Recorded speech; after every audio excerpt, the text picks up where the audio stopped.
The Tiger Rising, Chapter 10. Rob was sweeping the laundry room when Willie Mae, the Kentucky Star's housekeeper, came in and threw herself in on one of the metal chairs that was lined up against the cement block wall. "You know what?" she said to Rob. "No, ma'am." "I'll tell you what," said Willie Mae.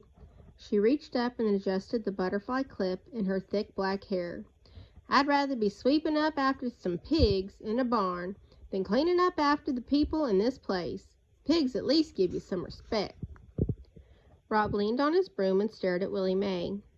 He liked looking at her. Her face was smooth and dark, like a beautiful piece of wood.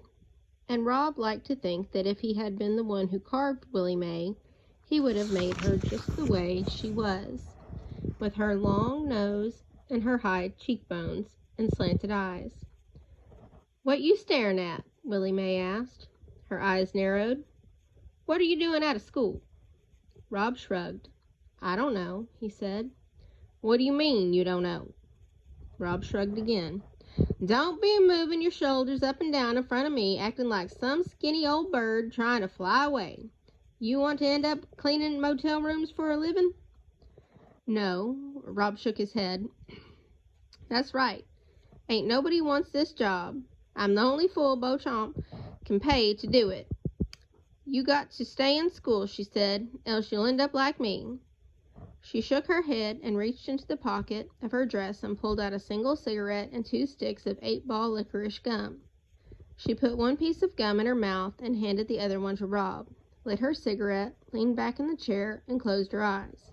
"Now," she said. The scent of smoke and licorice slowly filled the laundry room. "Go on and tell me why you ain't in school." "On account of my legs being all broke out," said Rob.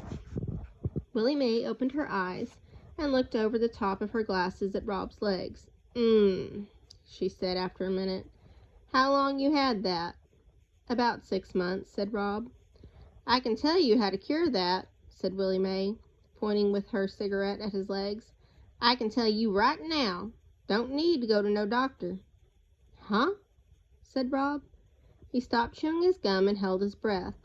What if Willie Mae healed him and then he had to go back to school? "Sadness," said Willie Mae, closing her eyes and nodding her head. "You keeping all that sadness down low in your legs. You're not letting it get up in your heart where it belongs. You gotta let that sadness rise on up."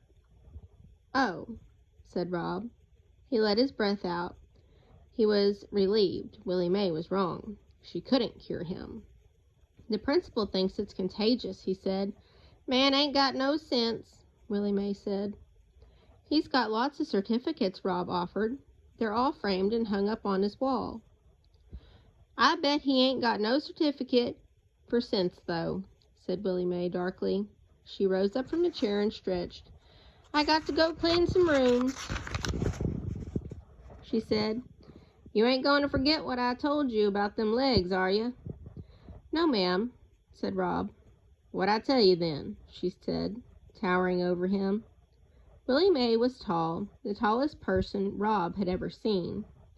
"To let the sadness rise," Rob said. He repeated the words as if they were part of a poem. He gave them a certain rhyme, the same way Willie Mae had when she said them. "That's right," said Willie Mae. "You got to let that sadness rise on up." She left the room in a swirl of licorice and smoke after she was gone. Rob wished he had told her about the tiger.